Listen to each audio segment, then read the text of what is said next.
चलिए ionic equilibrium. तो इसमें सबसे पहले हम बात करेंगे पीएच की, पीएच स्केल है ना, पीएच स्केल की बात करेंगे। और पहले हम डेफिनेशन लिखेंगे यहाँ पर पीएच की। तो लिखिए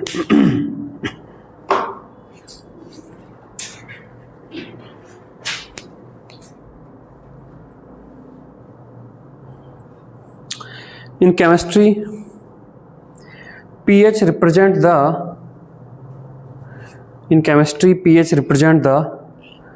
potential of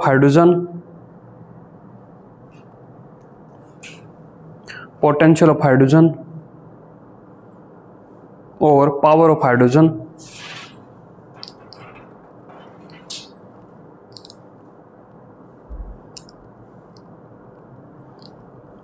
and it is a scale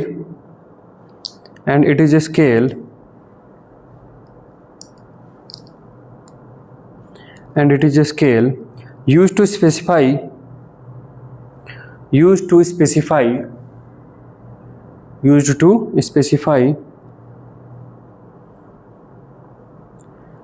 the acidic or basic strength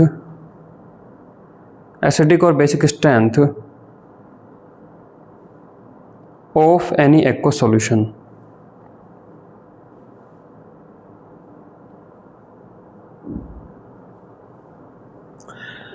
किसी सॉल्यूशन की जो पीएच है वो बोलता है कि जो पीएच है किसी सॉल्यूशन की वो log 1 upon concentration of H plus इससे दिखाई जाएगी, है ना।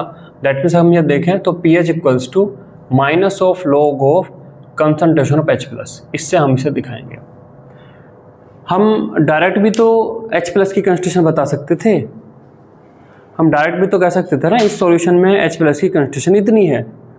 हम फालतू में एक मैथमेटिकल ऑपरेटर क्यों ले आए इसमें, कोई बताएगा? एक सॉल्यूशन है जिसमें H प्लस की कंसंट्रेशन 0.001 मोलर है, क्या समस्या है इस चीज में?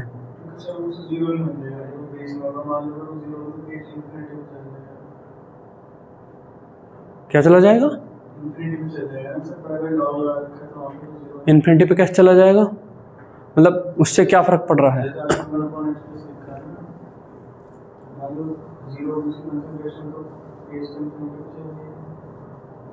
H प्लस की कंसंट्रेशन 0 हो गई तो H प्लस की कंसंट्रेशन 0 हो गई तो मैं बोल दूंगा H प्लस की कंसंट्रेशन 0 है। ये तो ज़्यादा आसान है ना, तुम्हारा ज़्यादा कॉम्प्लिकेटेड बन रहा है। H प्लस की कंसंट्रेशन 0 हो गई तो पीएच कितनी आएगी? H प्लस की कंसंट्रेशन 0 है ये बोलना सही है, ये H प्लस की कंसंट्रेशन या पीएच जो है इनफिनिटी हो गई ये बोलना सही है। H प्लस की कंसंट्रेशन 0 हो गई, काम खत्म। कितना अच्छी वैल्यू है। H प्लस की कंसंट्रेशन 1 मोलर है, H प्लस की कंसंट्रेशन 2 मोलर है, H प्लस की कंसंट्रेशन 10⁻³ मोलर है। ऐसा इसमें क्या समस्या है और पीएच लेने से क्या फायदा हो रहा है? पहला तो इसी फंडामेंटल पे अटैक करें ना कि क्या क्यों है, लोग ऑपरेटर क्यों लिया हमने। लो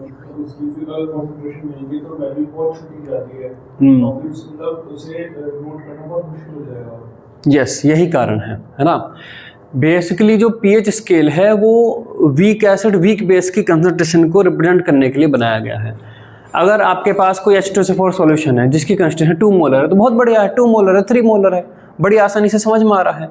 लेकिन अगर कोई एसिड कोई एक्वा सॉल्यूशन ऐसा है जिसमें कोई कह रहा है कि भाई इसमें जो H प्लस की कंसंट्रेशन है वो 10⁻⁻6 मोलर है। अब ये डाटाज काफ़ी इतने छोटे हो गए हैं कि इनकी जो समझ है हमारे लिए वो उतनी आसान नहीं है। 2 molar 3 molar 2 molar 3 molar 4 molar, है ना।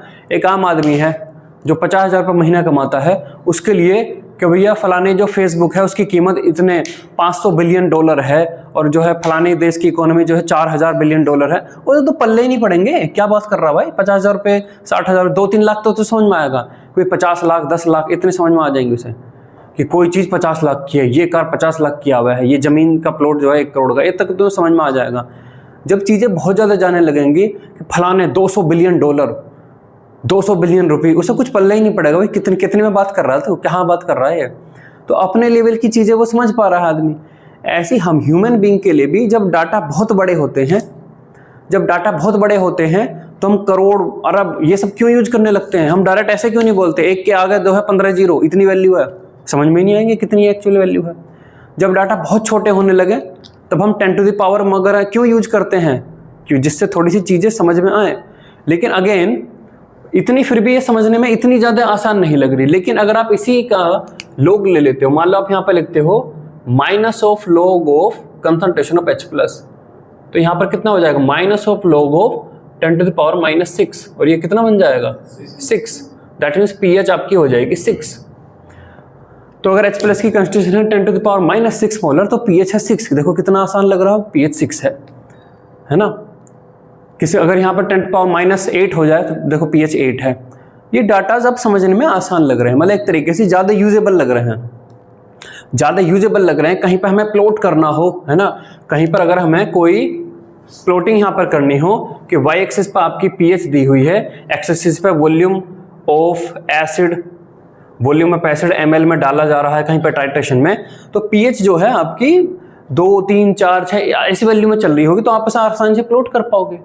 लेकिन अगर pH आपकी मतलब H प्लस की constant 10 to power -6, 10 to power -8 में चल रही हो तो क्या आप ग्राफ प्लॉट कर पाओगे? नहीं प्लॉट कर पाओगे ना। दोनों एक्सिस में से कोई भी एक एक्सिस अगर बहुत एबनॉर्मली है, power 10 to power -10, 10 to power -6 या फिर 10 टू पावर +10, 10 टू पावर +20, तो आप प्लॉटिंग नहीं कर पाओगे। तो इन्हीं सारी चीज़ों को ध्यान में रखते हुए जो आपके एक्वस सॉल्यूशन जिनमें H प्लस की कंस्टिट्यूशन OH माइनस की कंस्टिट्यूशन बहुत कम हो सकती है, हमने लॉग ऑपरेटर यूज कर लिया है। अगेन आप देखिएगा मैथ में लॉग ऑपरेटर का यूज ही ये है जब डाटा आपके बहुत बड़े हों और डाटा आपके बहुत छोटे हों, तब लॉग ऑपरेटर को यूजली यूज कर लेते हैं। अगर डाटा आपके नॉर्मली है 5, 10, 15, 20, 100, 50, कभी लॉग ऑपरेटर यूज नहीं करेंगे, क्यों डाटा को कॉम्प्लिकेट बनाएं।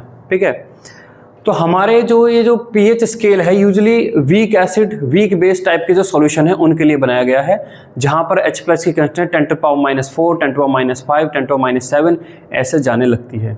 तब जब हम लोग यूज करते हैं तब ये डाटा ज़्यादा रीडेबल, ज़्यादा आसान हो जाते हैं। ठीक है, तो pH किसी सॉल्यूशन की होगी minus of log of H plus. ठीक, similarly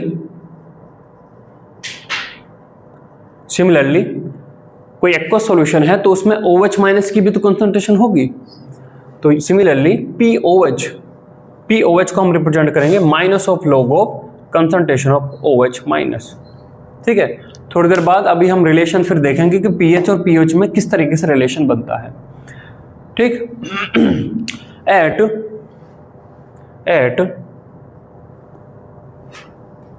25 degree centigrade, 25 degree centigrade पर वो कहता है कि जो pH स्केल है ये 0 से 14 तक लाई करता है, 0 से लेकर 14 तक लाई करता है, जहां पर कि 7 आपका न्यूट्रल पॉइंट है, 7 आपका न्यूट्रल पॉइंट है ना। At 25 degree centigrade for any aqueous solution, किसी एक्वस सॉल्यूशन के लिए जो pH स्केल है वो आपका 0 से 14 होता है, 7 इसमें मिड पॉइंट है और मिड पॉइंट पे आपका जो है न्यूट्रल पॉइंट है। एग्जैक्ट न्यूट्रल पॉइंट किसको बोलते हैं वो अभी हम यहाँ पे आगे देखेंगे। जो जानकारी है वो लिखिए, फिर हम आगे चलते हैं।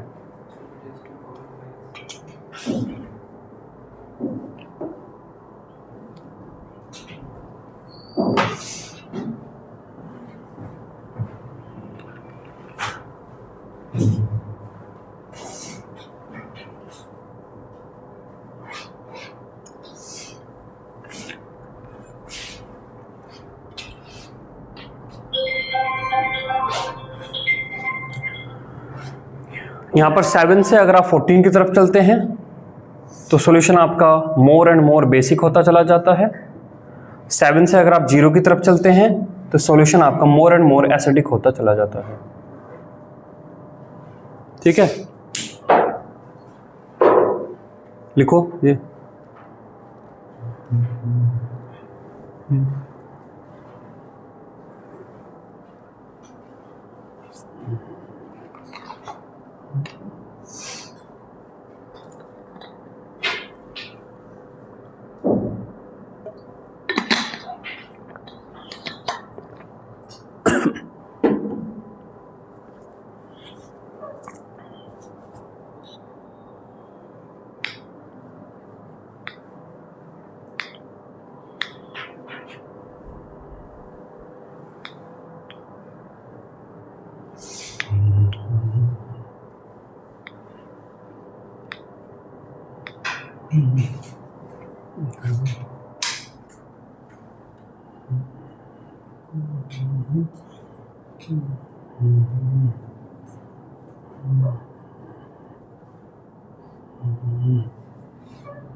हो गया।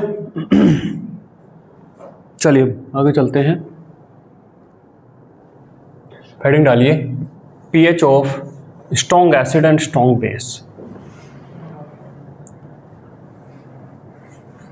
pH of strong acid and strong base. pH of strong acid and strong base.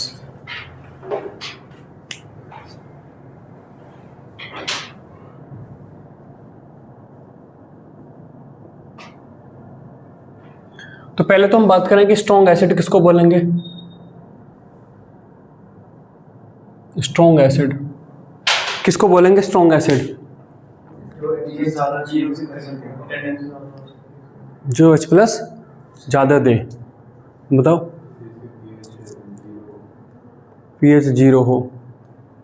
तुम बताओ तुम बताओ जिसकी pH 0 के पास हो, मतलब जितनी ज़्यादा 0 के पास होगी जिसकी pH उतना स्ट्रॉन्ग होगा। तुम बताओ।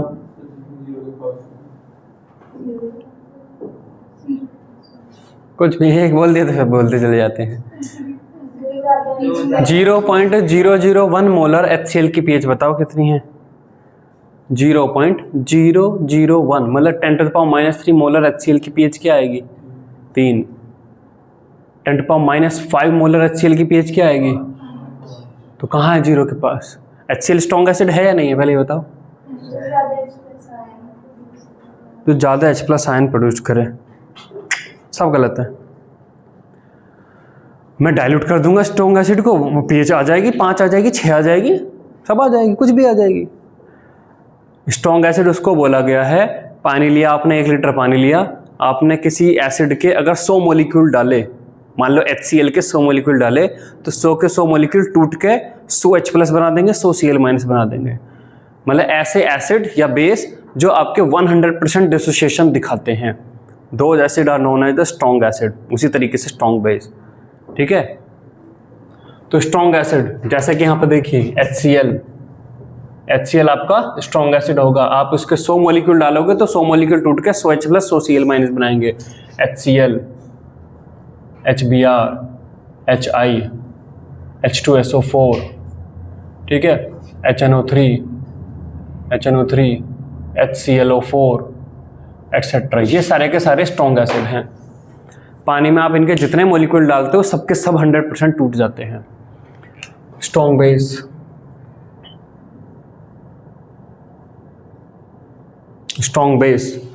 बेस भी उसी तरीके से आपके क्या हो जाएंगे?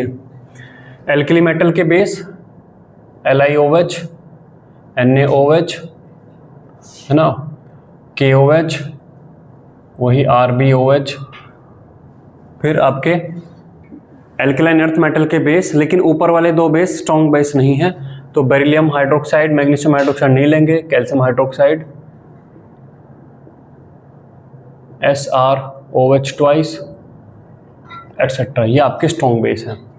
तो स्ट्रॉन्ग एसिड 100% टूट जाते हैं, स्ट्रॉन्ग बेस 100% टूट जाते हैं, ठीक है। चलिए अब यहाँ पे बात करेंगे pH ऑफ स्ट्रॉन्ग एसिड, इसकी हम यहाँ पे बात करेंगे।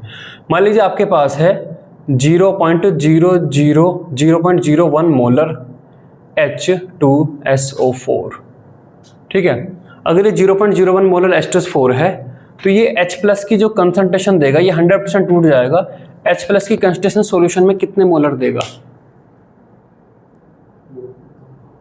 2 मोलर, 0.02 है ना, क्योंकि एक मॉलिक्यूल टूट कर 2 H प्लस बनाता है, तो यहाँ पर आपकी आएगी 0.02। इसका मतलब मैं यहां पर क्या ये कह सकता हूं कि कंसंट्रेशन ऑफ H+ आपकी नॉर्मलिटी ऑफ एसिड है, ये बोल दूं मैं यहां पर। इसकी मोलरिटी अगर 0.01 मोलर है तो नॉर्मलिटी इसकी 0.2 है ना, आपने नॉर्मलिटी ली है ना, क्योंकि आपको पता है कि एक मॉलिक्यूल टूट के आपके 2 टाइम्स बना रहा है, तो H+ की कंसंट्रेशन है आपकी नॉर्मलिटी ऑफ एसिड, ये ठीक है। तो यहां पर क्या हो जाएगा, पीएच ऑफ स्ट्रॉन्ग एसिड आपकी क्या हो जाएगी, पीएच आपकी हो जाएगी minus of log of normality of acid, आपको ये लेना है, ठीक है, समझ में आ गया। उसी तरीके से देखिए pH of strong base, pH of strong base, अभी पीएच की बात नहीं करते हम, यहाँ पे बात करते हैं अभी पीओएच की। बेस आपको देगा OH माइनस, तो पीओएच ऑफ स्ट्रॉन्ग बेस। तो इसी तरीके से यहाँ पर अगर आपके पास है 0.01 मोलर CaOH ट्वाइस, तो यहाँ पर आपके पास कंसंट्रेशन ऑफ OH माइनस क्या होगी, OH माइनस की कंसंट्रेशन क्या होगी 0.02 मोलर, 0.02 मोलर। दैट मीन्स ये बेसिकली नॉर्मलिटी ऑफ बेस ही है, नॉर्मलिटी ऑफ बेस। आपने इसमें खुद से ही मोलरिटी में n फैक्टर से मल्टीप्लाई कर ली है, क्योंकि एक CaOH ट्वाइस आपको 2 OH माइनस देने वाला है। तो POH है ना, POH आपकी क्या हो जाएगी, पीएच आपकी हो जाएगी minus of log of normality of base. तो इस तरीके से अगर आपको स्ट्रॉन्ग से स्ट्रॉन्ग बेस दिया है तो डायरेक्ट आप उसकी नॉर्मलिटी रखिए फॉर्मूले में और आपके पास पीएच और पीओएच आ जाएगी, ये लिखिए इतना।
हो गया।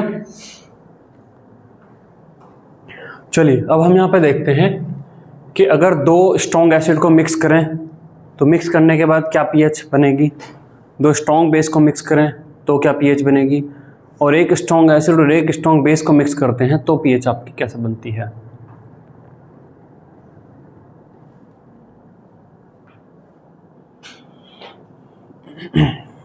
चलिए,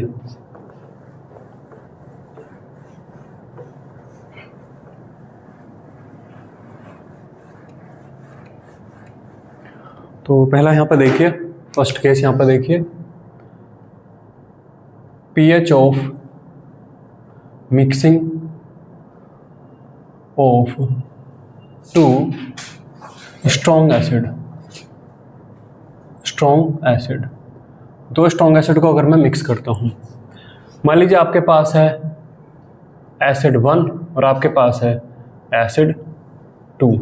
आपको इतना तो समझ में आ ही गया है कि जो H प्लस की कंसंट्रेशन है किसी एसिड के लिए, वो एसिड की नॉर्मेलिटी है, मोलरिटी नहीं, है ना, क्योंकि एक H2SO4 टूट के 2 टाइम्स ऑफ H प्लस बना देता है।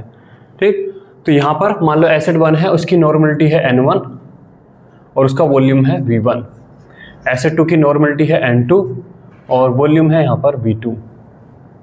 तो यहाँ पर सिंपल जो हमने वो टाइट्रेशन में पढ़ाया था वो, तो N1 और V1 की मल्टीप्लाई करूंगा तो क्या मिल जाएगा मुझे, V1 मान लो ml में है तो क्या मिल जाता है, मिल इक्विवेलेंट, और यहाँ से मल्टीप्लाई करूँगा milliequivalent, milliequivalent of this acid plus milliequivalent of this acid, total milliequivalent हो गए, और डिवाइड कर दूंगा टोटल वॉल्यूम से, तो आपको फाइनली नॉर्मलिटी मिल जाएगी।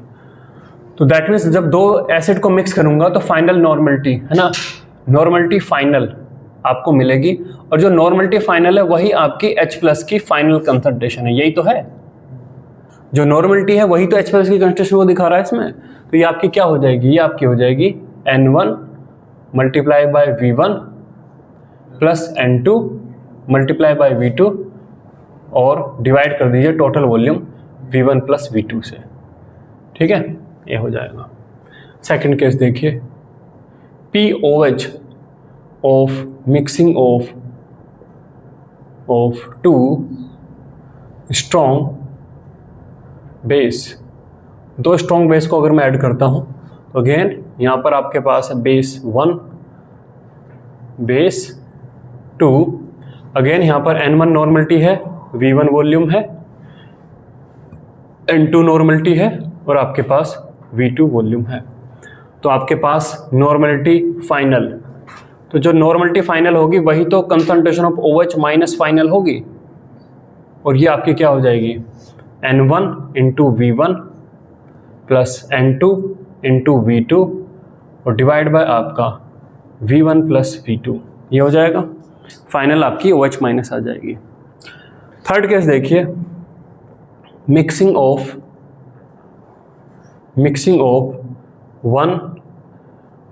Strong acid and strong base, है ना, mixing of strong acid and strong base, आपने स्ट्रॉन्ग एसिड और स्ट्रॉन्ग बेस को मिक्स किया है। तो देखिए आपके पास एक एसिड है और आपके पास एक बेस है। एसिड में नॉर्मलिटी N1 है और वॉल्यूम V1 है, बेस में नॉर्मलिटी N1 है और नॉर्मलिटी N2 है और वॉल्यूम आपका V2 है।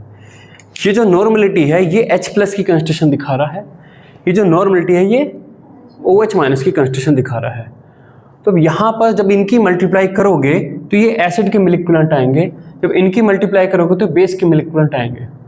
तो फाइनल जो सॉल्यूशन है वो आपका एसिडिक बनेगा या बेसिक बनेगा या न्यूट्रल बनेगा, ये तो इस पर डिपेंड करता है कि किसके मिल इक्विवेलेंट ज़्यादा हैं किसके कम है ना। तो यहाँ पर कितने केस बनेंगे, 3 केस, है ना, जब एसिड के ज़्यादा हैं बेस से, जब एसिड के कम है बेस से, जब एसिड और बेस के बराबर है। तो यहाँ पर देखिए अब केस वन आपका क्या है, N1 इंटू V1 आपका बड़ा है N2 इंटू V2 से। जब ये वाला केस है तो फाइनल सॉल्यूशन कैसा होगा, एसिडिक या बेसिक, एसिडिक। अगर एसिडिक होगा तो मैं क्या कैलकुलेट कर रहा हूँ, H प्लस या OH माइनस, H प्लस। तो यहाँ पर आपका आ जाएगा concentration of H plus equals to N1 into V1, acid के मिल इक्विवेलेंट में से मैंने सब्ट्रैक्ट कर दिए N2 इंटू V2, ये बेस के सब्ट्रैक्ट कर दिए, जितने सब्ट्रैक्ट हुए सब न्यूट्रलाइज हो गए, कुछ जो बचे, और डिवाइड बाय आपका V1 प्लस V2। ये समझ गए यहाँ पर टाइट्रेशन से milliequivalent of acid minus milliequivalent of base. अब जो बचा है वो मिलिक्यूलेंट ऑफ एसिड बचा है, तो टोटल बचा हुआ milliequivalent of acid divide by total volume, final normality आपकी H+ की, वही H+ की कंसंट्रेशन है। अब आपका इसमें केस टू में आपका क्या है, N1 इंटू V1 छोटा है N2 इंटू V2 से। तो आपका सॉल्यूशन फाइनली कैसा बनेगा, बेसिक बनेगा। तो हम यहाँ पे कैलकुलेट कर रहे होंगे OH माइनस, तो concentration of OH minus equal to N2 into V2 minus N1 into V1 और डिवाइड बाय आपका V1 प्लस V2, ठीक है। और तीसरा केस आपका बनेगा केस 3, जब आपका N1 इंटू V1 बराबर है N2 इंटू V2 के। तो आपका सॉल्यूशन क्या आएगा, न्यूट्रल, है ना। Solution is neutral, solution is neutral. और न्यूट्रल होने पे एट 25 डिग्री सेंटीग्रेड जो pH है वो आपकी आती है 7 और POH जो है वो भी आपकी आती है 7। POH और POH कैसे आपस में रिलेटेड है ये अभी हम आगे देखेंगे, है ना। तो ये 3 केस आपके बनते हैं, ये लिखिए।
हो गया? चलिए आगे पढ़ते हैं।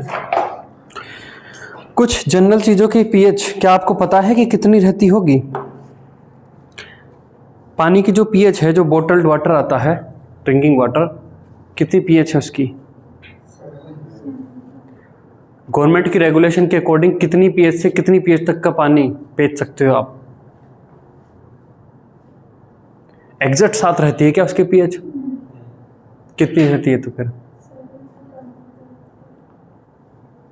अगर आपके पास सामने पानी रखा है जिसकी पीएच 5.5 है, तो क्या आप उसे पियोगे?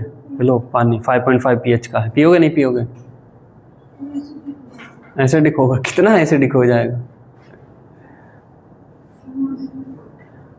गवर्नमेंट की रेगुलेशन के अकॉर्डिंग ड्रिंकिंग वाटर 5.5 पीएच से लगभग 8 पीएच तक का सही है, क्योंकि पीएच स्केल बहुत वीक स्केल है भाई। अगर 1 लीटर पानी में 1 ड्रॉप भी अगर डल जाए ना एसिड की, 1 ड्रॉप, जबकि 1 लीटर पानी कितनी लगभग जो है 10-15 लाख ड्रॉप से मिलकर बना होगा। 1 लीटर पानी में लगभग 10 लाख ड्रॉप हो जाएंगी पानी की। टंकी के नीचे भर के देखिए, टिप टिप ऐसे गिरेगा तो लगभग 8-10 लाख ड्रॉप में जाके 1 लीटर पानी बनेगा, है ना। और आप उसमें 1 ड्रॉप डाल दो HCl की, 1 मोलर HCl की, तो उसकी पीएच 4-5 के आसपास पहुंच जाएगी, कोई फर्क नहीं पड़ने वाला, है ना। चलिए और बताइए, जो स्टोमक एसिड रहता है, जो पेट में जब हम खाना खाते हैं तो स्टोमक रिलीज करता है एसिड, HCl रिलीज करता है। वो जो HCl रिलीज करता है पेट, उसकी पीएच कितनी रहती होगी? कितनी रहती होगी? जब हम खाना खाते हैं तो खाना बना हुआ स्टार्च से, और स्टार्च को तोड़ने के लिए हमारा जो स्टोमक है तुरंत एसिड रिलीज करता है, HCl हाइड्रोक्लोरिक एसिड। वो कितनी पीएच का रिलीज करता होगा? 1 के करीब रहती है उसकी पीएच। नींबू, जो नींबू है, नींबू की पीएच कितनी रहती होगी? 2 के आसपास, है ना। नींबू की, विनेगर की। कोक, पेप्सी, ये सब जो आते हैं, कोक, पेप्सी, एप्पल जूस, कितनी पीएच रहती होगी इनकी? कोका कोला, ये सब कार्बोनिक एसिड रहता है ना इनमें। CO2 प्रेशराइज CO2 रहती है, और जब प्रेशराइज CO2 तो CO2 पानी के साथ मिलकर बना लेती है H2CO3 कार्बोनिक एसिड। कितनी पीएच रहती है इनकी? 3 के आसपास। टमाटो जूस, टमाटो की पीएच है 5। ब्लैक कॉफ़ी की पीएच है 5। यूरिन, सलाइवा, मिल्क पीएच 6, है ना। प्योर वाटर की पीएच 7 है ना। गवर्नमेंट ऑफ मतलब इंडिया के अकॉर्डिंग 5, 5.5 से लेकर 8 तक का पानी आप बेच सकते हो। ब्लड की पीएच लगभग 7.2। बेकिंग सोडा जो रहता है, खाने वाला सोडा, पीएच उसकी 8 के आसपास। टूथपेस्ट, साबुन, हाथ धोने के जो साबुन है, उनकी पीएच लगभग 9 के आसपास।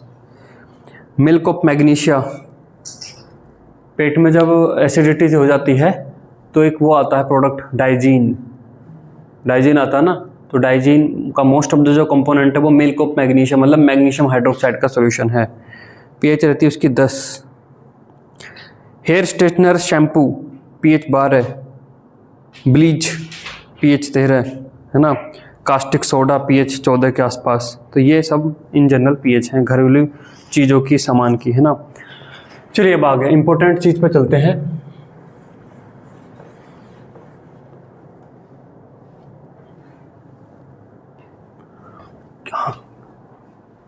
कहाँ से आ गया ये?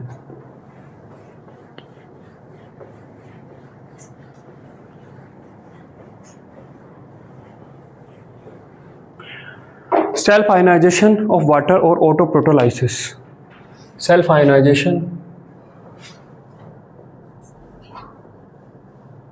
सेल्फ आयोनाइजेशन और ऑटो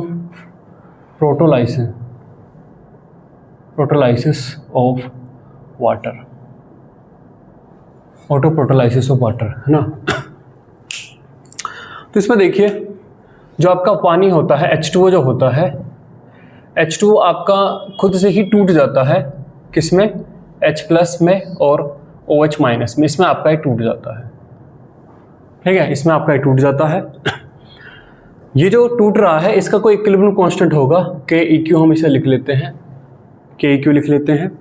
तो जो KEQ आपका आता है, KEQ आपका क्या बनेगा, concentration of H+ into concentration of OH- और डिवाइड बाय यहाँ पे आपका कंसंट्रेशन ऑफ H2O, ठीक है।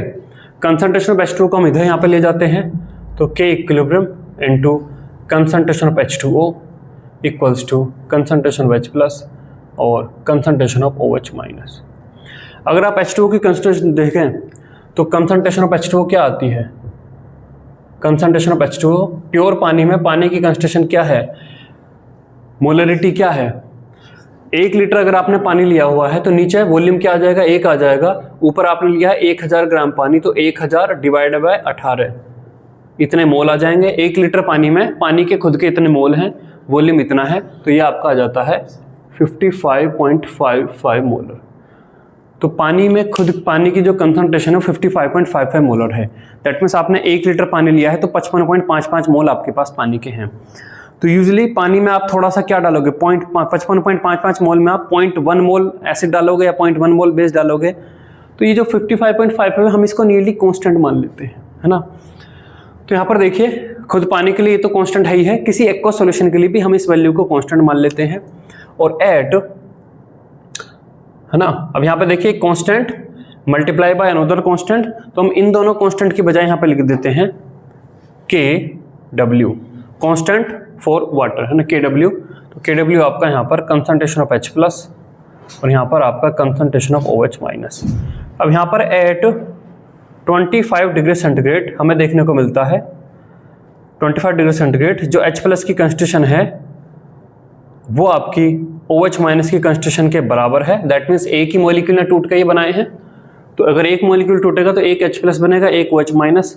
1000 मॉलिक्यूल टूटेंगे तो 1000 मॉलिक्यूल आयन बनेंगे H+ के, 1000 OH- के, तो ये दोनों बराबर रहेंगी और इनकी जो वैल्यू है वो आपकी रहती है 10⁻⁻7 मोल पर लीटर, ठीक है।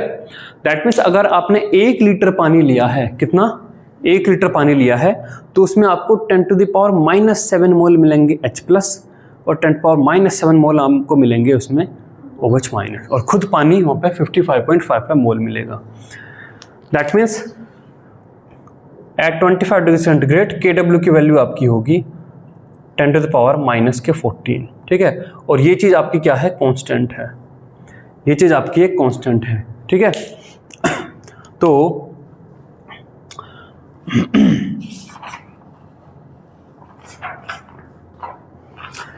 अब ये जो KW है, जो KW है, तो यहाँ पर देखिए KW की वैल्यू आपके यहाँ पर 10⁻⁻14 है और यहाँ से हमने लिया था कि H+ की जो कंसंट्रेशन है वो आपकी है 10⁻⁻7, ठीक है, ये हमने लिया था। तो यहाँ पर जो KW की वैल्यू 10⁻⁻14 है, उसी की वजह से जो आपका pH स्केल था, इसी की वजह से जो आपका जो pH स्केल है ये आपका 0 से लेकर 14 के बीच में आपका वेरी करता था, ठीक है। दैट मीन्स यहाँ पर अगर आप देखें तो H+ की कंसंट्रेशन और OH- की कंसंट्रेशन, इन दोनों की जो मल्टीप्लाई है वो आपकी 10⁻⁻14 के बराबर है, ठीक है। तो यहाँ पर क्या हो सकता है, यहाँ पर इतना हो सकता है कि जो आपकी H+ की कंसंट्रेशन है, H+ की कंसंट्रेशन अगर आपकी 1 हो जाती है तो ये OH- की कंसंट्रेशन आपकी 10⁻⁻14 हो जाएगी, ठीक है। और वहीं पर अगर आपकी OH- की कंसंट्रेशन अगर आपकी 1 हो जाती है तो H+ की कंसंट्रेशन आपकी 10⁻⁻14 हो जाएगी। 25 डिग्री सेंटीग्रेड पर किसी भी एक्वस सॉल्यूशन के लिए इन दोनों की जो मल्टीप्लाई है वो इतनी रहेगी, है ना। तो यहाँ पर क्या ले सकते हैं हम कि अगर H+ की कंसंट्रेशन 1 है तो फिर ऑटोमेटिकली इसकी कंसंट्रेशन 10⁻⁻14 हो जाएगी। ये दोनों कांस्टेंट है ना, इन दोनों की मल्टीप्लाई कांस्टेंट है ना। किसी एक्वस सॉल्यूशन के लिए, खुद पानी के लिए या पानी में आप कोई एसिड डालो या बेस डालो, उसके लिए उसके अंदर H प्लस और OH माइनस की जो प्रोडक्ट है वो कांस्टेंट यही मेंटेन रहेगी, ये इस इक्विलिब्रियम को मेंटेन करेगी। ठीक है, दैट मीन्स अगर आप फॉर वाटर पानी लेते हो तो कंसंट्रेशन ऑफ H प्लस, ठीक है, into concentration of OH minus, और ये आपकी रहेगी 10⁻⁻14। ठीक है, फॉर एसिडिक एक्वस सॉल्यूशन, अगर आप कोई एसिडिक एक्वस सॉल्यूशन लेते हो तो H प्लस की कंसंट्रेशन बड़ी हो जाएगी, 10⁻⁷ से चली जाएगी 10⁻³ समथिंग या 10⁻², और OH माइनस की कंसंट्रेशन आपकी छोटी हो जाएगी, लेकिन इन दोनों की मल्टीप्लाई कितनी रहेगी, 10⁻⁻14 ही रहेगी। ठीक है, for basic aqueous solution, basic aqueous solution के लिए OH माइनस की कंसंट्रेशन बड़ी हो जाएगी, OH माइनस की कंसंट्रेशन ज़्यादा हो जाएगी, 10⁻² मोलर 10⁻³ मोलर, तो उसके रेस्पॉन्स में H प्लस की कंसंट्रेशन आपकी क्या हो जाएगी, छोटी हो जाएगी, लेकिन उनकी प्रोडक्ट हमेशा क्या रहेगी, 10⁻⁻14 के बराबर रहेगी। ठीक है, तो हम एक केस सिनेरियो को लें, तो अगर आपका बहुत ज़्यादा एसिडिक सॉल्यूशन है, तो यहाँ पर हम कितने ले रहे हैं कि H प्लस की कंसंट्रेशन कितनी हो गई, 1 हो गई, है ना। H प्लस की कंसंट्रेशन 1 हो गई तो OH माइनस की कंसंट्रेशन 10⁻⁻14 हो गई, इन दोनों का प्रोडक्ट 10⁻⁻14। उसी तरीके से अगर आपका बेसिक सॉल्यूशन है, बहुत ज़्यादा स्ट्रॉन्ग बेसिक सॉल्यूशन है, तो OH माइनस की कंसंट्रेशन 1 हो गई, H प्लस की कंसंट्रेशन 10⁻⁻14। ठीक है, तो जब आप एसिडिक लेते हो तब H प्लस की कंसंट्रेशन 1 है, तो pH कितना आ रहा होगा, जब आप एसिडिक ले रहे हो तो H प्लस की कंसंट्रेशन 1 है, तो pH कितना आ रहा होगा, 0। तो यहाँ पर आपका जो pH स्केल है, उसमें आपकी pH कितनी आ रही होगी, 0। जब आप बेसिक ले रहे होगे तब H प्लस की कंसंट्रेशन कितनी है, -14, तो pH कितनी आ रही होगी, 14। तब आपका pH कितना आ रहा होगा, 14, है ना। दैट मीन्स अगर आप 25 डिग्री सेंटीग्रेड पर देखते हैं तो क्योंकि H प्लस और OH माइनस की जो मल्टीप्लाई है वो 10⁻⁻14 है, तो आपका जो pH का स्केल है वो 0 से लेकर 14 तक वैल्यू करता है। ठीक है, 0 से लेकर कितना होता है, वो 14 होता है। इसको लिखिए, कुछ चीज़ें और बतानी है अभी आगे।